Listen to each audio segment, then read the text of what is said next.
Les amis, j'espère que vous allez tous bien. On se retrouve aujourd'hui avec une nouvelle vidéo d'actualité. Donc on va parler de Thomas Spinal, de Jon Jones, d'Islam Makhachev, de Ciryl Gane, de Khamzat Chimaev, les amis. Là, depuis hier ou il y a quelques heures, il y a pas mal de débats sur le fait que Khamzat Chimaev aurait été trahi par l'un de ses proches, par l'un de ses coachs.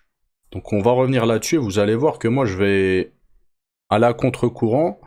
Et je vais vous dire ce que j'en pense en fait. Pour moi, c'est pas une trahison de la part du coach. Et je vais vous expliquer pourquoi. Bref, on commence tout de suite les amis avec O'Malley. Attendez, je vous mets ça. O'Malley qui analyse le striking d'Islam Makhachev. Donc il a dit quoi lors d'une interview? Je suis curieux de voir Islam Makhachev à 77 kg. Il va probablement être costaud. Super technique, a-t-il confié. Et surtout, son striking est tellement sous-estimé.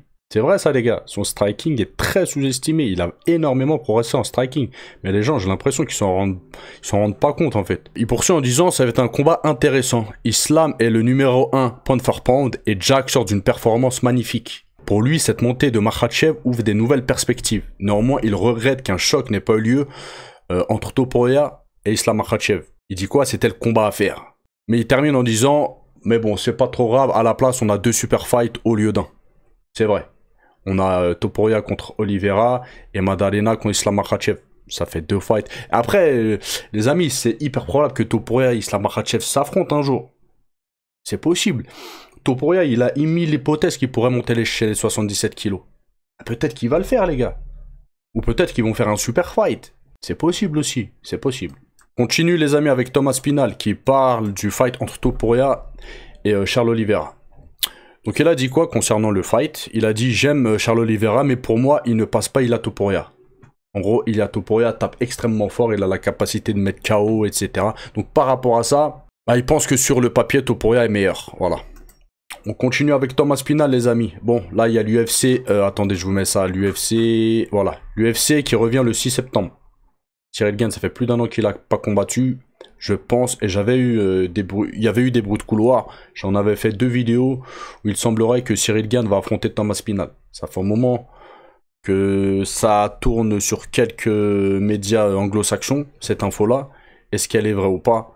On verra bien, mais ça m'étonnerait pas que les deux s'affrontent à l'UFC Paris. Voilà. Donc il a dit quoi? Thomas Spinal est chaud pour Ciryl Gane. Attendez, je vous mets ça. Tac. Il a dit, j'ai vu beaucoup de gens me comparer à Michael Chandler. Il a attendu longtemps pour Conor McGregor. Et il a dit quoi? Je n'attends pas après un combat. Je n'essaie pas d'affronter un seul gars. J'essaie d'affronter tous ces gars. Je tente de devenir le gars chez les poids lourds qui fait tomber tout le monde. Et je me fiche de qui c'est. Ciryl Gane, la revanche avec Volkov, Almeida, Derrick Lewis, Brock Lesnar. Il a même sorti Brock Lesnar, ouais. Peu importe, je m'en fous. Ne parlons plus de Jon Jones. C'est moi le gars actif. Je vais affronter quelqu'un et ça va être annoncé très bientôt. Donc les amis, si le fight ne se fait pas avec Jon Jones contre Thomas Spinal, je veux qu'il affronte et j'aimerais qu'il affronte Ciryl Gane. Pour moi, voilà, c'est les deux qui doivent s'affronter là actuellement. Je sais, je suppose qu'il y en a qui vont pas être d'accord, mais je pense que c'est un combat à faire, voilà. Après, bon, je pense que sur le papier, Thomas Spinal est nettement devant Ciryl Gane. Après, dans un fight, surtout chez les poids lourds, tout peut arriver. Mais c'est vrai que Thomas Spinal, il est trop complet, et vous le savez très très bien. Pour moi, c'est le meilleur combattant au monde actuellement.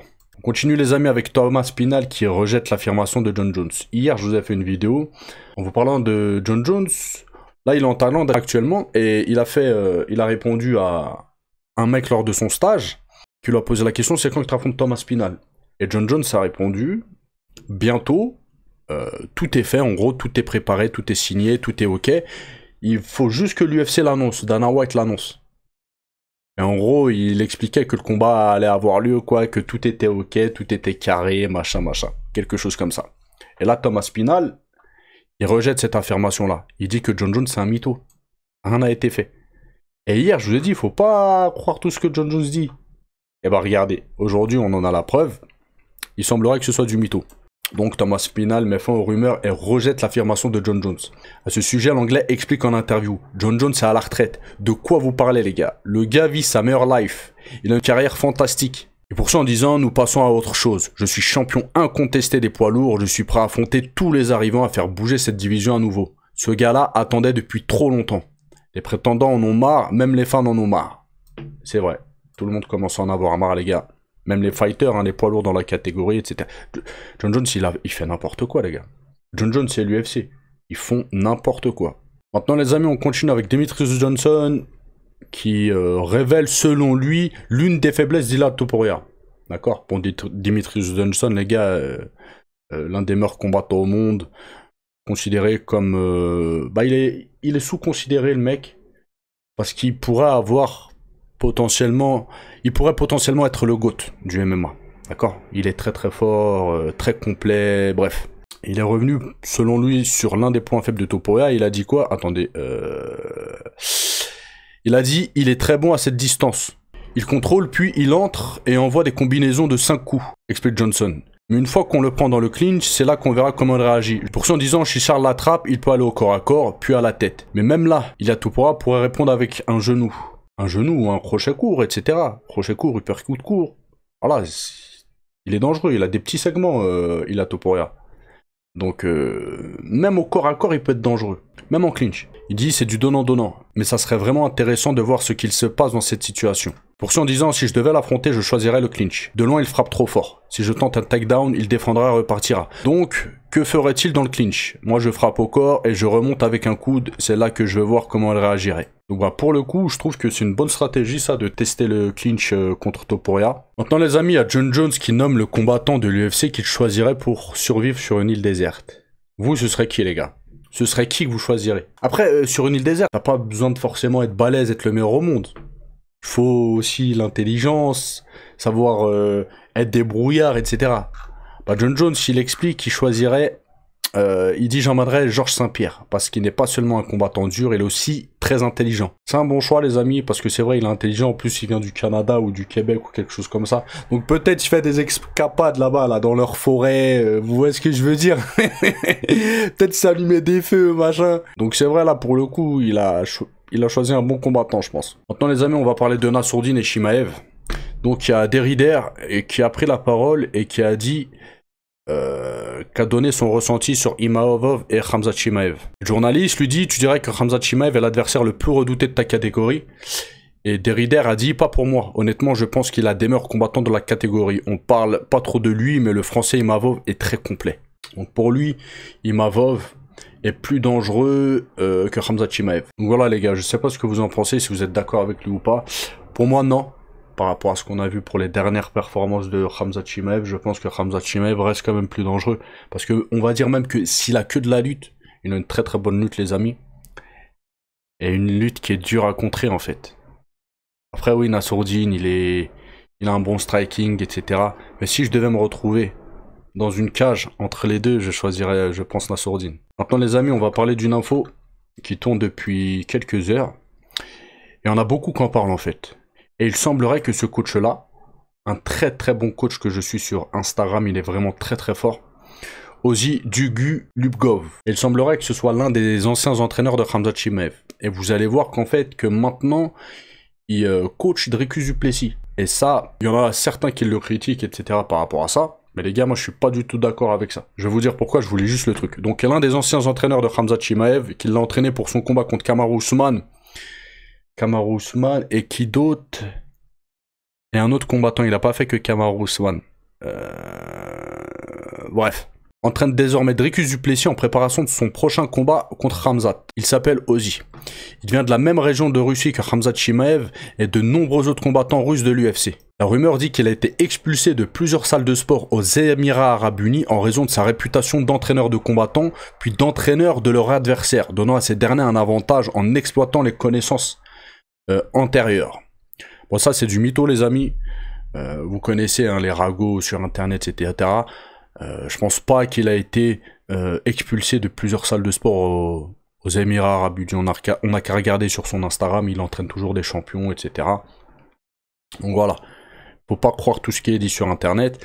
Par contre, les amis, voilà, il y en a qui disent, comme on vient de le voir, en gros ce serait un traître. Parce que c'est l'ancien entraîneur de Khamzat Chimaev, il pourrait pas entraîner d'autres personnes, d'autres combattants. Mais les amis, à qui la faute? À qui la faute? Là, on va prendre l'exemple de Khamzat Chimaev et de cet entraîneur-là. On a Khamzat Chimaev qui est probablement millionnaire. D'accord? Peut-être même multimillionnaire. C'est lui qui décide avec qui il fait ses prépas. D'accord? Donc pourquoi il n'a pas regardé ce même coach-là? Pourquoi il continue pas à être coaché par ce mec-là? Donc il a décidé d'aller voir d'autres coachs, d'autres entraîneurs, de s'entraîner avec d'autres personnes. Et le mec là, le coach, Ozzy, devrait en gros rester fidèle et ne pas coacher d'autres combattants. Mais c'est qui lui donne à manger à ce mec-là? Je suppose qu'il n'est pas millionnaire ce mec-là. Et il a sans doute une famille à nourrir, etc., etc.